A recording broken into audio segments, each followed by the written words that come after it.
In terms of the number of people being affected, the largest humanitarian crisis in the world currently in 2025 is the ongoing civil war and genocide occurring in Sudan. Beginning in 2023, Sudan became engulfed in a brutal civil war between the military government and a powerful militia known as the Rapid Support Forces. Though initially being an armed wing of the Sudanese military, used for brutally suppressing rebellions, the RSF had refused a plan by the government of Sudan to fully integrate itself into the army. Defying the orders of the internationally recognized transitional government, the RSF clashed with the Sudanese armed forces, sparking a brutal civil war across the country. As of the recording of this video, estimates of about 150,000 people have been killed in the course of the war, with about 11 million having been displaced from their homes. Over 20 million people face acute food insecurity, and crimes against humanity occur frequently, with rape being used as a weapon of war, prisoners being massacred, and children being trafficked. Though initially underreported, the atrocities of Sudan have started to garner more media attention across the world, especially in the wake of the footage seen during the 18-month siege of El Fasher. After taking the city, the RSF massacred over 2,000 civilians, with images of the victims' bodies and bloodstains being visible from satellite imagery. The RSF have even published videos of themselves executing civilians and encouraging their soldiers to, quote, cleanse the lineage of Sudanese women. Due to the high-profile violence and imagery surfacing from the actions committed by the RSF against mostly Sudanese minorities such as the Masalit, many activists and commentators have begun to bring attention to the horrors of what is happening in Sudan, with the RSF being hailed as the main antagonist in the conflict. Along with the RSF, many have also begun denouncing and boycotting the UAE for their material support to the militia group. Since the 2010s, the UAE has had a close relationship with the RSF, providing funding, arms, and diplomatic protection to the group as a way to gain influence in East Africa. The RSF not only helped suppress movements and organizations that threaten the UAE's influence in Sudan, Yemen, and Libya, but they also serve as a vital supplier of gold to the Emirates, which brands itself as the world's main trading hub for the commodity. The UAE is of course not alone in fanning the flames of the current conflict, as Russia's Wagner Group and Libya's Khalifa Haftar also support the RSF against the Turkish, Qatari, and Egyptian-backed Sudanese government. There is indeed a scramble for Sudan in terms of acquiring access to the country's vast mineral wealth, with international actors from all over the world wanting a piece. But out of all the countries involved, the UAE has been recognized as being the most complicit due to its support of the RSF, who have been committing what many have been calling a genocide in the region of Darfur. Many commentators and activists have tended to emphasize the role of the UAE and the RSF as the primary actors of this conflict and genocide, framing the war as one about resources and political influence. Now, gold, the Emirates, and other international actors do play a significant role in the conflict, but there is something missing regarding this analysis presented by the media and activists. While the initial conflict and its foreign involvement does indeed revolve around geopolitical concerns, the level of violence that is being seen and classified as genocidal cannot be explained by this materialist dynamic. The seizing of gold mines and the overthrow of the state does not require such a savage and open display of violence against minorities. Rather, there is another dynamic involved in Sudan's war, one much older than gold mines, the UAE, or even the Sudanese state as a whole. A dynamic so entangled in the country's history, politics, and society that it is practically a part of who the Sudanese people are.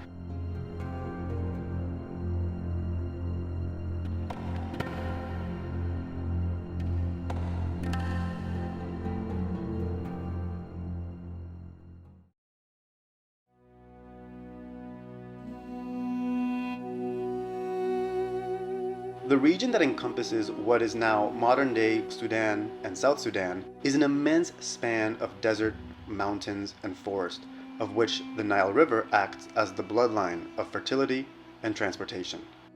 It is an area where some of the earliest evidence of human activity have been found, containing an immensely diverse population in terms of genetics, culture, and languages.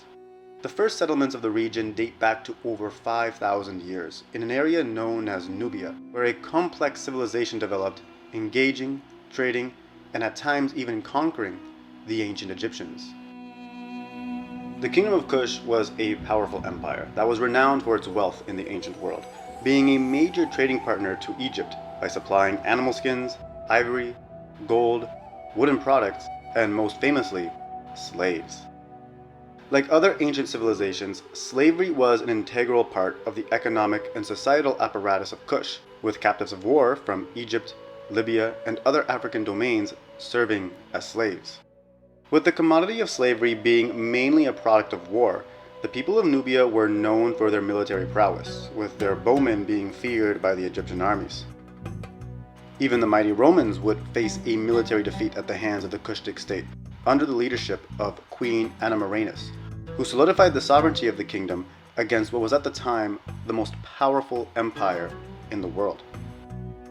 Despite their militaristic strength, the expenses of war along with a reduction of trade and industry weakened the ancient kingdom of Kush, with its capital Meroe eventually falling to the Aksumite Empire under the rule of the Christian king Ezena in the 4th century CE.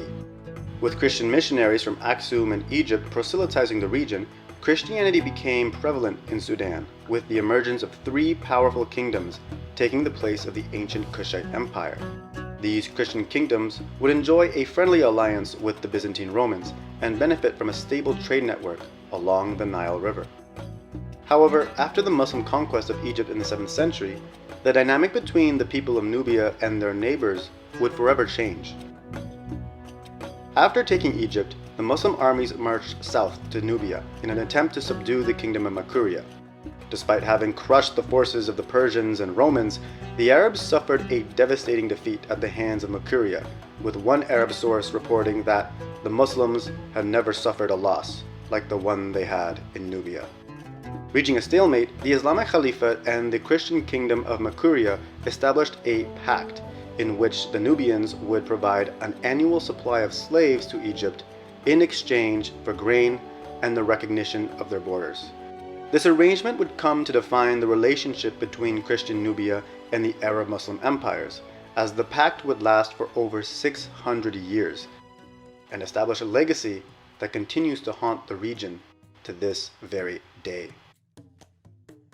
To the Arabs, Nubia and the entirety of sub-Saharan Africa was known as Bilad al-Sudan, literally meaning land of the blacks. Along with Turks, black slaves from Africa were the most common in the Muslim realm, being used as concubines, servants, soldiers, and laborers.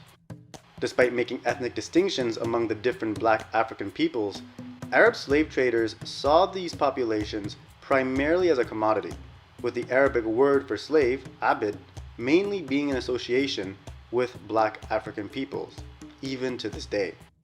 Now, although this bigotry appears to be along racial lines, it should be noted that the term Arab is not as concrete as one might expect. To be an Arab in this context mainly refers to individuals of various origin being Arabic speakers, as it was common for Arab tribes to settle and intermingle with other populations.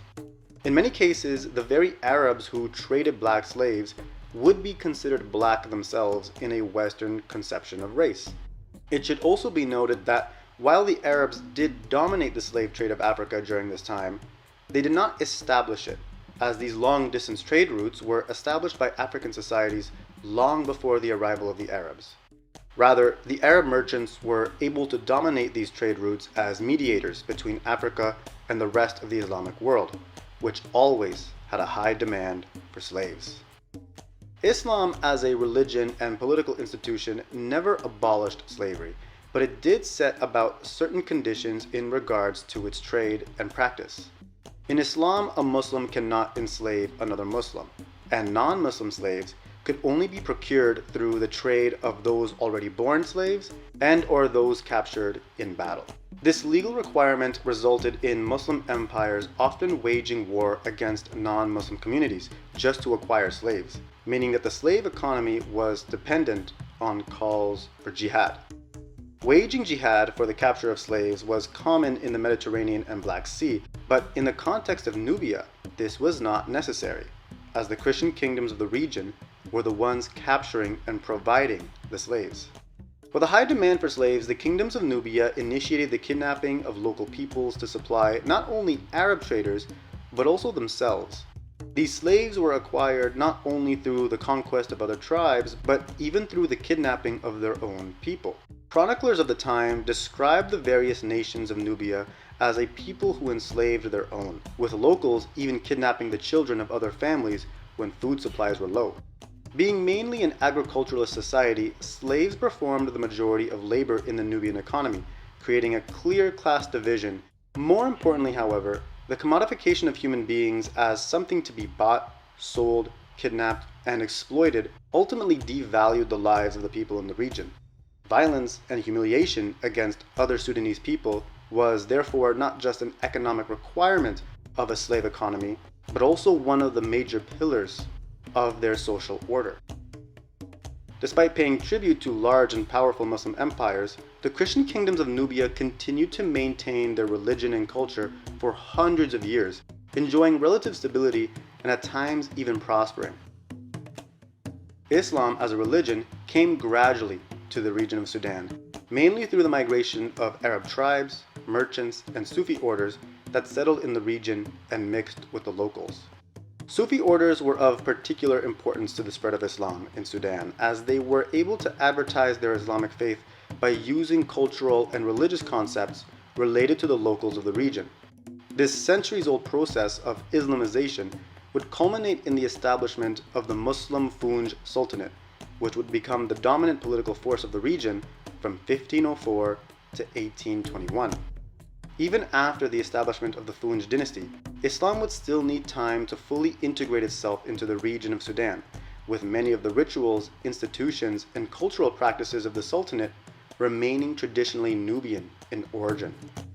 With the gradual Islamization of Sudan, the bourgeoisie and merchant class of the northern urban centers began to identify themselves as Arabs, earning much of their prestige to the slave trade and the agriculture produced from slave labor.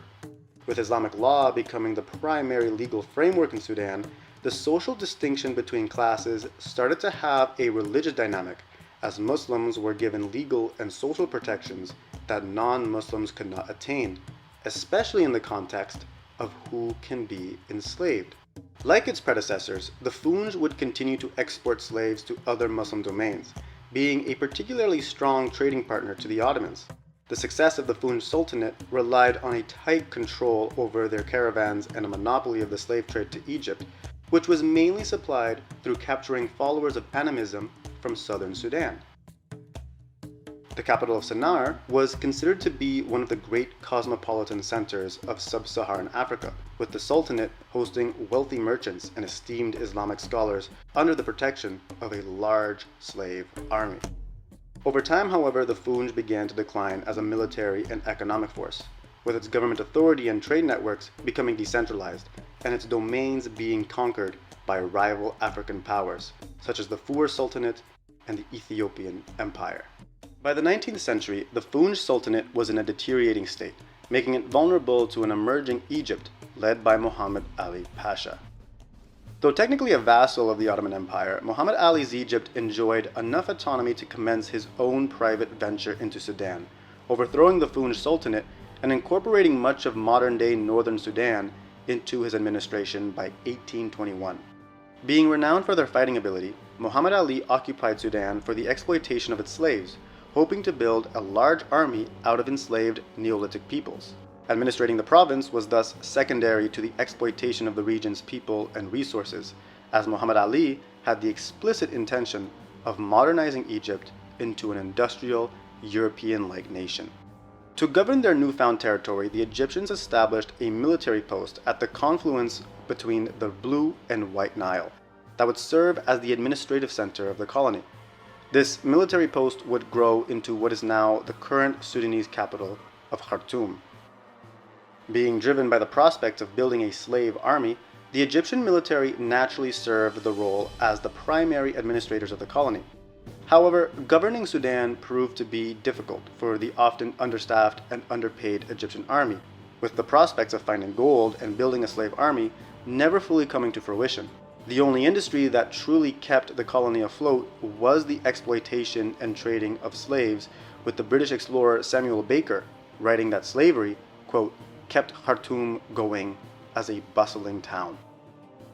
By 1854, Egypt had, by most 19th century merits, achieved modernization, as it had a productive export economy, paved roads, postal services, and even a thriving tourism industry. However, due to exploitative policies and a lack of development, the occupation of Sudan became less profitable after the death of Muhammad Ali. By the time Muhammad Ali's grandson Ismail Pasha entered the throne in 1863, Egypt was becoming severely indebted to France due to the construction of the Suez Canal and other infrastructure projects. Ismail Pasha also initiated an expansionist campaign deep into Sudan, bordering what is now Uganda and even occupying Ethiopian cities. This campaign against the Ethiopians would also prove to be an expensive and unsustainable endeavor, as the Abyssinians proved to be formidable foes. To relieve some of its financial burdens, the Pasha borrowed loans at high interest rates from European banks and businessmen. However, this only made Egypt more indebted to European powers. In 1875, Egypt sold its share of the Suez Canal to the British Suez Canal Company, giving one of its most valuable assets to another European power. This would lead to the beginning of British involvement in Egyptian Sudanese administration, as Englishmen began to hold positions of governance in the territory.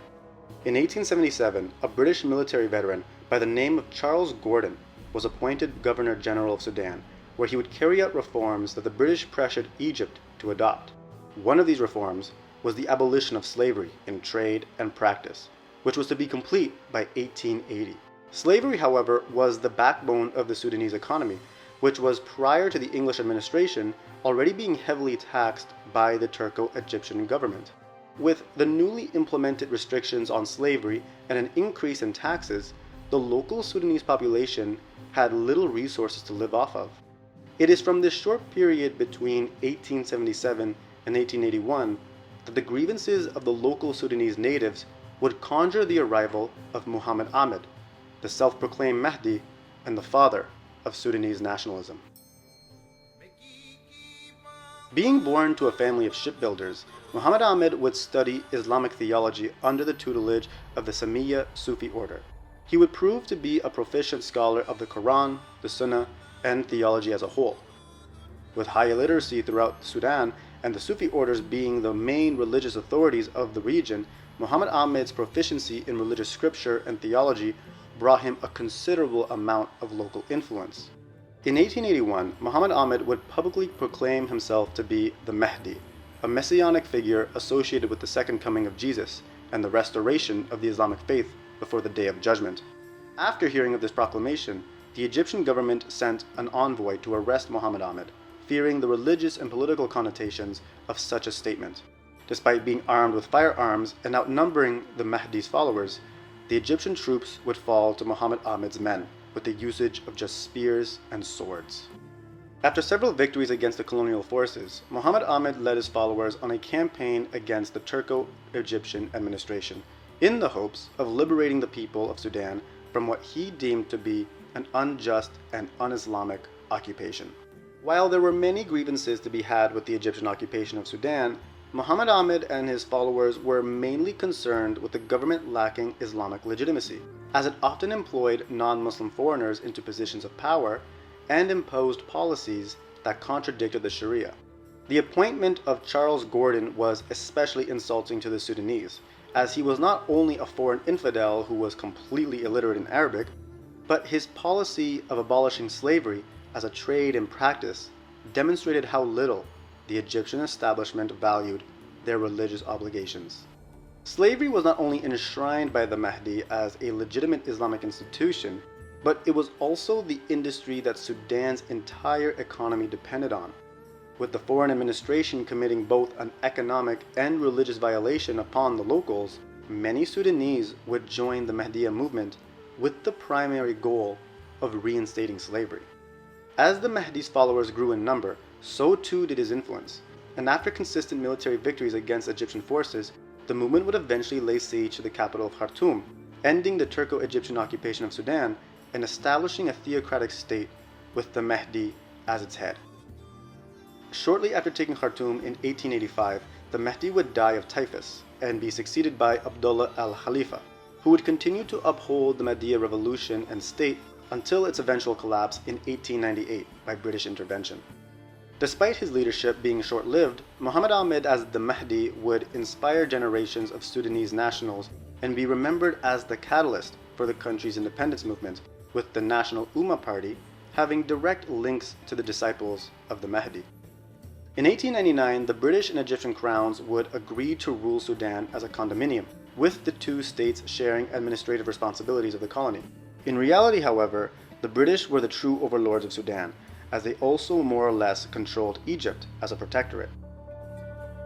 Sudan as a colony had a budget deficit, and the only real means of controlling the population was through military enforcement, especially in the context of attempting to abolish slavery.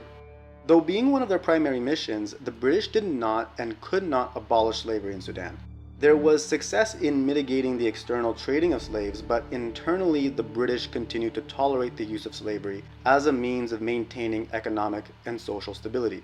In fact, colonial authority also depended on the exploitation of slaves, as much of the army and bureaucracy was made up of ex-slaves, and the cotton industry that became the primary export of the colony was dependent on slave labor. According to the South Sudanese scholar Jacques Mudat Jacques, initially the British policy was to eliminate slavery, which the Sudan colonial authorities started to do, but the Arab North complained, and the colonial administrators became confused. Some slaves were granted the right to leave their masters and the right to full protection if they were to work for the government.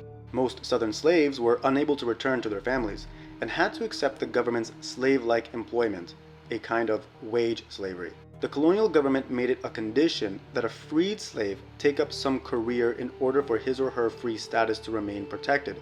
But some of the jobs that they were encouraged and sometimes forced to do amounted to another form of slavery. In fact, some tasks were so strenuous that some slaves preferred slave status, depending of course on the character of the Arab master who owned them. In 1922, Egypt had declared its independence from the British Crown, while still remaining a protectorate of the empire.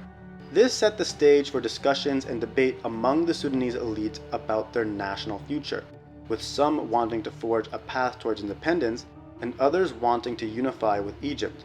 At this time, the term Sudanese, once seen as a pejorative term exclusive to black Africans, was beginning to be adopted by Arabs in the territory as a national identity.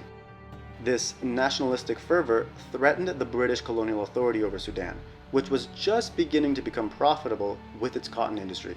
Thus, a reshuffling of the colonial government was needed, with the establishment of the Sudanese Defense Forces replacing the Egyptian army in Sudan, and a policy of what the British called native administration, in which local tribe leaders governed their own communities.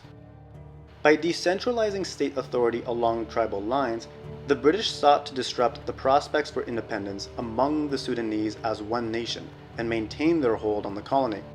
However, with the aftermath of the Second World War having weakened British power and decolonialism becoming an unstoppable movement across the empire, Sudan would eventually achieve its independence in 1956.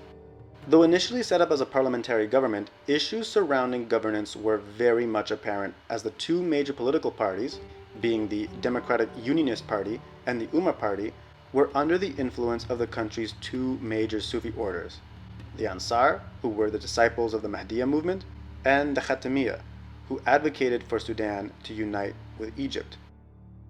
This rivalry between the two orders would hinder much of the political process of early Sudan, with the head of the brotherhoods seeing themselves as spiritual leaders above the authority of elected officials.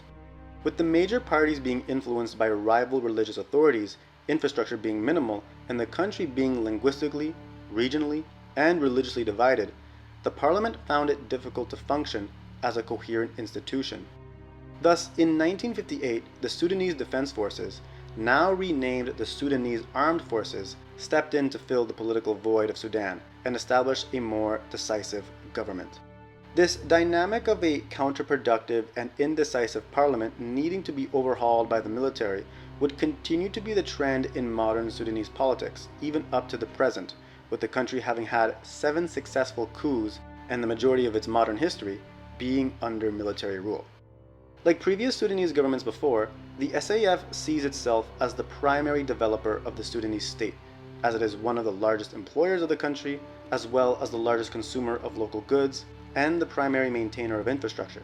The army also historically served as the primary enforcer of state authority in the hinterlands of the country that were often susceptible to insurgency and rebellions. Being the more educated and developed part of the country, the northern Arab part of Sudan had assumed the position as the primary administrator of the country, encouraging a Sudanese national identity based on the Arabic language and Islamic faith.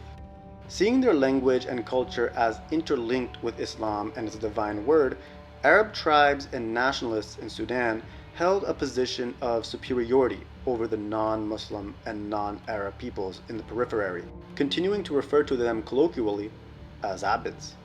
In the early days of the country's independence, the south of Sudan rebelled against the rule of the north, rejecting the Arab Islamic-centric Sudanese national identity and not wanting to be ruled by people who have historically enslaved them.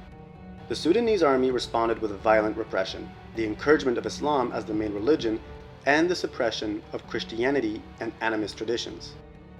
In 1972, a peace deal between the North and South was secured under the Addis Ababa Agreement, and the military government under Ghaffar Nimyari attempted to reform the Sudanese economy.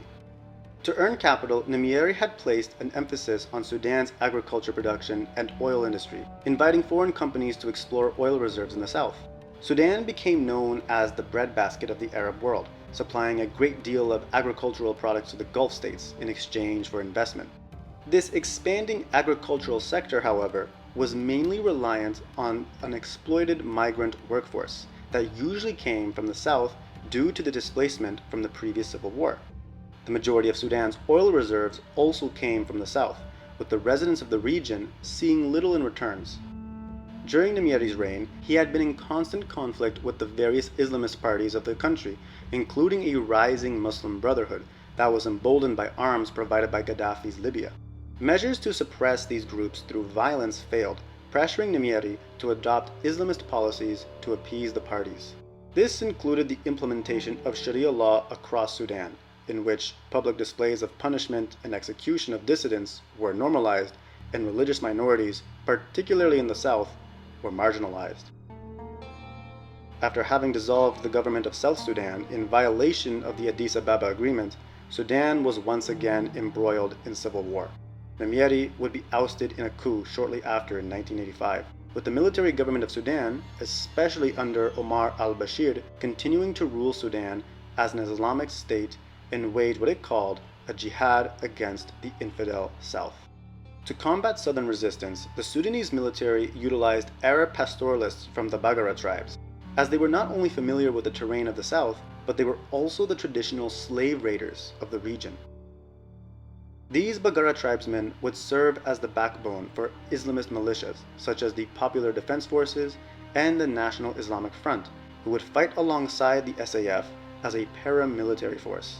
Ideologically, Baggara tribesmen from Sudan and other parts of the Sahel region were encouraged to fight southern forces under the pretext of a jihad against an infidel insurgency that threatened the stability of Sudan.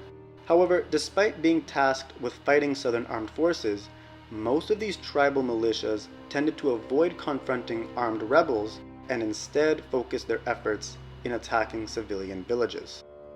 Throughout the civil war between 1983 to 2005, Baggara and Islamist militias routinely conducted raids on southern villages, targeting various non-Muslim and non-Arab peoples. These slave raids were not sporadic, nor unknown to the government, as planning raids took weeks to prepare and involved members of Sudanese civil society, such as local chiefs, policemen, judges, and government officials. These raids against southern villages also provided the northern region with a substantial amount of cheap labor for its agricultural industry, as displaced people fleeing the south would be desperate enough to accept exploitative work under mostly Arab landowners. Thousands of women and girls were sold and used as sex slaves, and young boys were sold as a cheap source of labor and soldiers, with their price at times being less than that of a cow. Those who resisted captivity were brutally murdered and made an example of to the remaining captives. These Islamist Baggara militias would continue to raid minority villages under the pretext of state security throughout the 21st century, with the genocide in Darfur committed by the Janjaweed militias in 2003 being the most famous case of such violence. Like the other various paramilitary forces in Sudan, the Janjaweed consisted of Arab Baggara tribesmen who were tasked with terrorizing and displacing the various peoples of Darfur under the pretext of national security. Despite these minorities being Muslim as well, their status as non-Arabs was enough to justify their inhumane treatment, as the Janjaweed adhered to an Arab supremacist framework and viewed the agricultural and pastoral lands of the region as theirs for the taking. The Janjaweed had the full support of the SAF during the onslaught of Darfur, as the army provided weapons, soldiers, and air support to raze the local villages to the ground. Over 1 million people were displaced during the conflict, with thousands being killed and thousands more being kidnapped, used, and sold as slaves. In 2013, the Janjaweed militia became a formal paramilitary force, changing its name to the Rapid Support Forces, who now proudly display their crimes against the people of Darfur for all to see. While the RSF have definitely garnered the most publicity for their atrocities, it is often forgotten that the SAF has also engaged in just as many atrocities during the most recent conflict, as they have not only bombed civilian areas and made use of chlorine gas to suppress opposition, but they have also been actively denying life-saving aid to be delivered into the country. The SAF has also been utilizing Islamist militias, such as the Popular Defense Forces and the Al-Bara Brigade, who have also been charged with war crimes and are actively participating in the slaughter and enslavement of Sudanese people under the pretext of jihad. Throughout this conflict, just like the many others in Sudanese history, slavery has been an essential element that fuels the dehumanizing violence that we are seeing before our eyes. The current genocide in Darfur and the ethnic-based violence across Sudan that we are seeing being proudly promoted by its perpetrators is not exceptional in Sudanese society, but rather the norm. The political, economic, and social order of the region has throughout its history revolved around the enslavement and exploitation of its own people. Slaves were not only the primary means by which Sudan's agricultural and mineral resources were extracted, but they were also one of the country's primary exports. To sustain an economy that revolves around the capturing and forced labor of people requires a strong army in order to replenish and oversee such activities. The military force has thus become the primary governing body of the country, as the slave economy and society could not be sustained without it. More importantly, a political and economic order of such a slave-oriented society shapes the culture and social norms of the people. There has always been a clear distinction in Sudanese society between those people who are slaves and those who own them. This dynamic has changed throughout the region's history, with Islam providing a framework that justifies the enslavement of non-Muslims for the benefit of Muslims.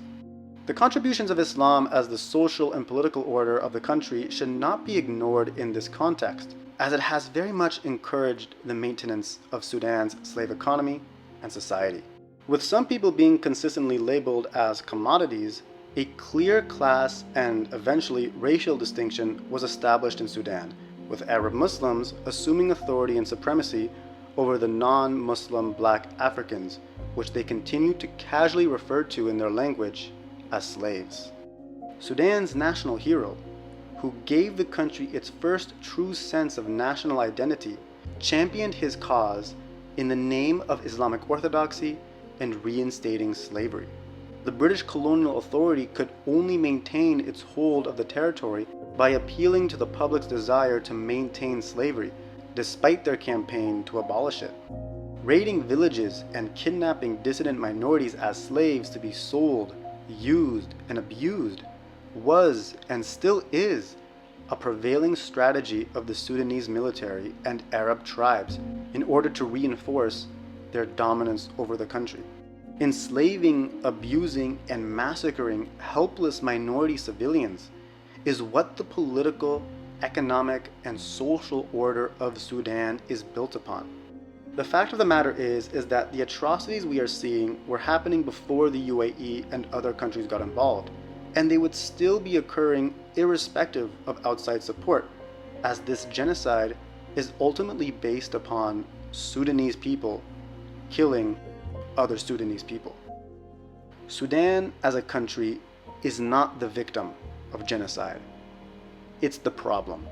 And just as the savagery committed against the Palestinians sheds light on what the state of Israel represents, what we are seeing in Darfur should be regarded as a reflection of what Sudan as a country has always been.